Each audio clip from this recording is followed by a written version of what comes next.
बिस्मिल्लाहिर्रहमानिर्रहीम। अस्सलामुअलैकुम। कही अनकही के साथ वजी अहमद सिद्दीकी आपकी खिदमत में हाजिर है। इस खाकसार ने गुज़श्ता साल से ही ये कहना शुरू कर दिया था कि अवाम के लिए जारी सब्सिडी नहीं बल्कि नौकरशाही के लिए मख्तस मराहत ख़त्म कीजिए। ये मुतालबात बहुत पहले भी होते रहे, अंग्रेज़ी अखबारात में तफसीलात भी छपती रही हैं, नया नहीं था। लेकिन ये बातें अब सामने आनी शुरू हुई कि इन लोगों को क्या क्या मराहत हासिल हैं, और इस सिलसिले में अब जो इंकशाफात हो रहे हैं तो उससे उनसे मालूम होता है कि असल आइसबर्ग तो बहुत बड़ा है, हमें तो सिर्फ उसकी नोक नज़र आ रही है। अक़वाम मुत्तहिदा वाले भी हैरान हैं कि पाकिस्तान की नौकरशाही की मराहत और तनख्वाहें अक़वाम मुत्तहिदा के अफसरान से भी ज़्यादा हैं। यानी दुनिया भर में सबसे अच्छी तनख्वाहें अक़वाम मुत्तहिदा के अफसरान की हुआ करती हैं, और बरतानवी अफवाज के अफसरान को न रिहायशी प्लाट मिलते हैं, न रियायती टिकट मिलते हैं, और न ही ज़राई अराज़ी, और न ही लंदन में कोई डिफेंस हाउसिंग अथॉरिटी है। फिर ये कैसे मुमकिन हो गया कि पाकिस्तान की अफवाज के अफसरान रिहायशी प्लाट भी लेते हैं और ज़राई अराज़ी भी? मेडिकल की सहूलियात पर हमें कोई एतराज़ नहीं, उन्हें मिलना चाहिए, बल्कि पाकिस्तान के तमाम आवाम को ये सहूलत मिलनी चाहिए। अक़वाम मुत्तहिदा की जो यूनाइटेड नेशन डेवलपमेंट फ़ंड की जो रिपोर्ट है, उसके रिपोर्ट के मुताबिक पाकिस्तान के आला तबक़े यानी मराहत के नाम पर कौमी ख़जाने से 174.4 अरब डॉलर सालाना उड़ा जाते हैं, और पाकिस्तान एक एक अरब डॉलर के लिए IMF के सामने हाथ जोड़ता फिरता है, और मुल्की मईशत का ये 6% है। इतनी रकम पर अगर तालीम पर ख़र्च हो तो मुल्क में कोई अनपढ़ ना रहे, सेहत पर ख़र्च हो तो मुल्क के हर कोने में अस्पताल खुल जाएं, ट्रांसपोर्ट पर ख़र्च हो तो मुल्क में सड़कों का जाल बिछ जाए। यानी गर्ज़ ये कि किसी भी शोबे में ये ख़र्च हो तो लोग, यानी खुराक पर ख़र्च हो तो लोग भूखे ना रहें। अक़वाम मुत्तहिदा की रिपोर्ट के मुताबिक मुल्क की आबादी में मालदार लोगों की तादाद 1.1% है, और यही लोग मजमूई कौमी आमदनी का 9% खा बैठ जाते हैं। इनमें अफसरान के अलावा जागीरदार भी शामिल हैं जो मुल्क की 22% अराज़ी पर काबिज हैं, और फ़ौजी अशराफिया को 1.7 अरब डॉलर की मराहत हासिल हैं।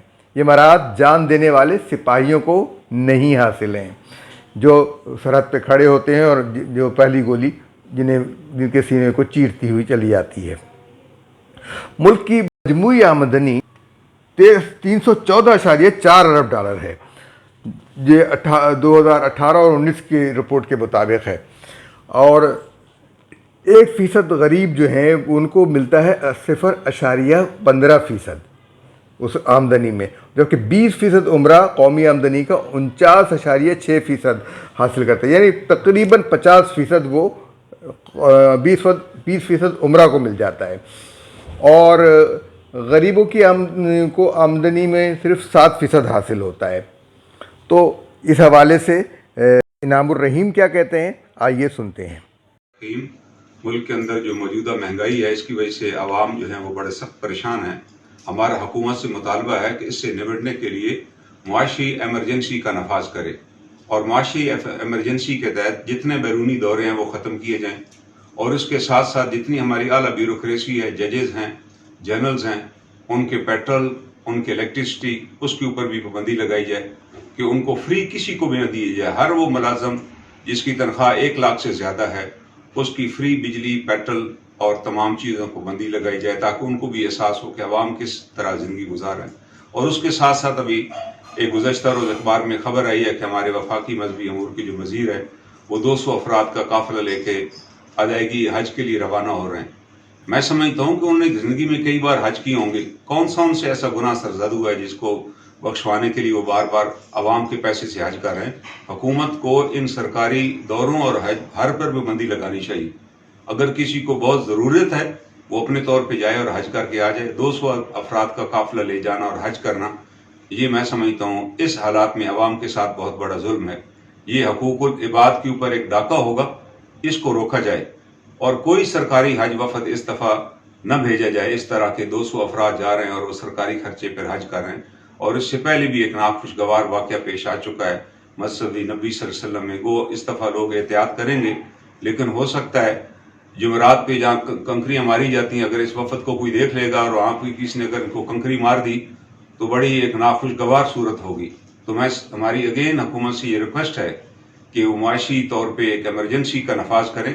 तमाम गैर ज़रूरी अखराजात, डेकोरेशंस, ये लंच और ये बड़े बड़े खाने और इश्तिहारात, इन सब पर पाबंदी लगाएं ताकि हुकूमत आसानी के साथ अगला बजट इस तरीके से पेश कर सके कि आवाम के ऊपर कम से कम टैक्स लगाए जाएं और उनको ज़्यादा से ज़्यादा रिलीफ दिया जाए।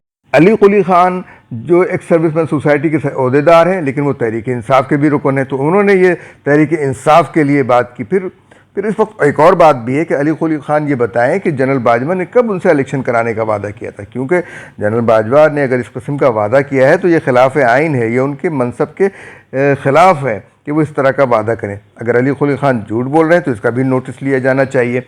इस तरह वो फ़ौज को सियासत में घसीट रहे हैं। दरअसल उनकी कोशिश ये है कि मराआत की तरफ जो है लोगों का ध्यान न जाए और लोग सिर्फ इलेक्शन की तरफ जाए। इलेक्शन के ऊपर इस वक्त अगर इलेक्शन कराए गए तो तकरीबन 2.5 खरब रुपए खर्च होने का अंदाज़ा लगाया गया है। तो बहरहाल हमने कर्नल इनामुर रहीम से भी पूछा कि भाई ये जो मराआत हैं इनके हवाले से और कुछ क्या होता रहा है, हमारे माजी में हमारे हुक्मरानों उनका क्या रवैया रहा है, बताइए। अय्यूबी मुस्लिम दुनिया के एक इंतहाई बाअसर हुक्मरान थे, लेकिन आप हैरान होंगे ये बात जानकर कि ज़िंदगी में एक दफ़ा भी हज अदा न कर सके। ये उनकी हसरत रही। और उसका वजह क्या था कि जब भी हज का सीज़न आता, ऐन उन्हीं दिनों मुसलमान हाजियों के काफिलों के ऊपर हमले होते, यूरोपियन आर्मी क्रूसेड के नाम से बड़े बड़े लश्कर लेकर रवाना होती और सुल्तान अपने सारे काम छोड़कर उनकी सरकोबी के लिए रवाना हो जाते। और जब भी कोई हालत अमन होता, उनके पास पैसे भी न होते कि वो जाकर हज अदा कर सकें। ये हसरत लिए दुनिया से रुखसत हो गए। मगर अल्लाह ताला ने उनके हाथ में जो चीज अल्लाह ताला ने उनको एजाज बख्शा वो ये था कि क़िबला अव्वल उनके हाथों फतह हुआ और यूरोपियन मुसल्लह अफवाज को उनके हाथों जिल्लत आमेज शिकस्त खानी पड़ी और फिर कई 100 साल तक बैतुल मुक़द्दस हमारे कब्जे में रहा, मगर उस शख्स ने हज नहीं किया। ये हमें सोचना चाहिए कि वो जब वफात हुई तो उनके पास को 300 दिरहम के करीब पैसे थे, जिसके बारे में वसीयत कर गए कि इससे मेरी तकफीन की जाए। तो ये हमारे वो हुक्मरान थे जिनका नाम आज भी जिंदा है। हम उनका नाम इज्जत एहतराम से लेते हैं, इसलिए कि उनके सामने हकूकुल इबाद था। वो जानते थे कि इस हकूकुल इबाद के बारे में हमसे पूछा जाएगा। अगर हम हज अदा नहीं कर सके तो वो मेरी ड्यूटी है कि मैं अपनी ड्यूटी और फरीज़ा छोड़ के मुसलमानों को पे हमले हो रहे हैं और उसको मैं छोड़ के हज करने चला जाऊँ और उस दौरान को एक मुसलमान भी शहीद हो जाए, एक घर भी लुट जाए, तो उसका जवाब अल्लाह को कौन देगा। ये वो सवाल था, ये वो जिम्मेदारी थी कि वो दुनिया से रुखसत हो गए। आज हमारे हुक्मरान जो हैं उनको बड़ा शौक है कि हज करने का, कि सरकारी पैसों से जाकर हज करें। उनको ये नहीं पता कि हकूकुल इबाद क्या हैं। लोग अपने छोटे छोटे मसाइल के लिए दफातर के धक्के खा रहे हैं, उनका कोई पुरसान हाल ही नहीं। कोई नहीं है जो उनको रिलीफ बना सके, कोई नहीं है जो उनकी बात ही सुन सके। तो हमारी हुक्मरानों से दरख्वास्त है कि वो अपने सामने जनाब सलाउद्दीन अय्यूबी का जो तर्ज ज़िंदगी को रखें कि किस तरह उस मुजाहिद आज़म ने अपनी ज़िंदगी गुजारी और एक बहुत बड़ा फरीज़ा अदा करके दुनिया से रुखसत हो गए। यकीनन अल्लाह ताला इस हज न करने पर भी उनको अजर अज़ीम अता फरमाएंगे। एक तरफ तो जनाब कर्नल इनामुर रहीम मिसाली हुक्मरानों की बात कर रहे हैं, सलाहुद्दीन अय्यूबी की बात कर रहे हैं, जो हमेशा घोड़े की पीठ पे रहे और जिहाद में मसरूफ़ रहे। और दूसरी तरफ हमारे ये जो साबिक़ वज़ीर सेक्रेटरी दिफा जनरल आसिफ यासीन साहब हैं, जो अपने ही अवाम को जो है इस बात की धमकी दे रहे हैं इस सवाल पर कि भाई आप कोई इसार करेंगे, आप अपनी कोई कुर्बानी देंगे, उसके जवाब में कहते हैं कि अपने जनाजे तैयार रखो। तो ज़रा आप सोच लीजिए कि किस जहनीत के लोग हैं, हम पर किस तरह के लोग मुसल्लत किए गए हैं। या आप वीडियो देखिए और इबरत पकड़िए। अल्लाह ताला हमें इन लोगों से निजात दिलाए।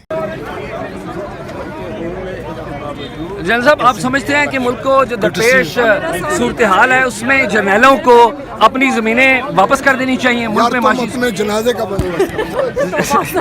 जनरल साहब, ये जो बिजनेसेस हैं जो जर्नल्स के, कुछ फरमाएंगे? कर रहे हो जो तुम बेग साहब ने किया था, स्टॉप इट। नहीं सर, मैं तो आपसे सवाल कर रहा हूँ। سر یہ ملک کا معاملہ ہے, آپ نے پریس کانفرنس کی ہے اس کے اوپر. اپنی عزت سنبھالو. اور سر میں اپنی عزت سنبھالی ہوئی ہے, آپ اپنی عزت سنبھالیں سر جرنلسٹوں کو سوال نہیں کرنے دیا آپ کی پریس کانفرنس میں. یار یہ پلیز ڈونٹ ٹچ پلیز. مجھے کرنے سوری دینا. جب تک یہ نو انٹری. کیا سر کیا جرنیلوں کو سیاست میں حصہ لینا چاہیے؟ مجھے کرنے کیا پارلیمنٹ کو ماننا چاہیے؟ آپ کے دور میں 2 مئی 2011 ہوا, اسامہ بن لادن کا واقعہ ہوا, آپ نے اپنے عہدے سے استعفیٰ کیوں نہیں دیا؟ اسامہ بن لادن کا واقعہ آپ کے دور میں ہوا, آپ نے اپنے عہدے سے استعفیٰ کیوں نہیں دیا؟ سر ملکی سلامتی کا سب سے بڑا مسئلہ تھا 1971 کے بعد, کچھ بتائیں گے سر؟ 2 مئی 2011 کو پاکستان میں امریکہ نے آپریشن کیا, آپ نے کیا کارروائی کی؟ آپ سیکرٹری ڈیفنس تھے.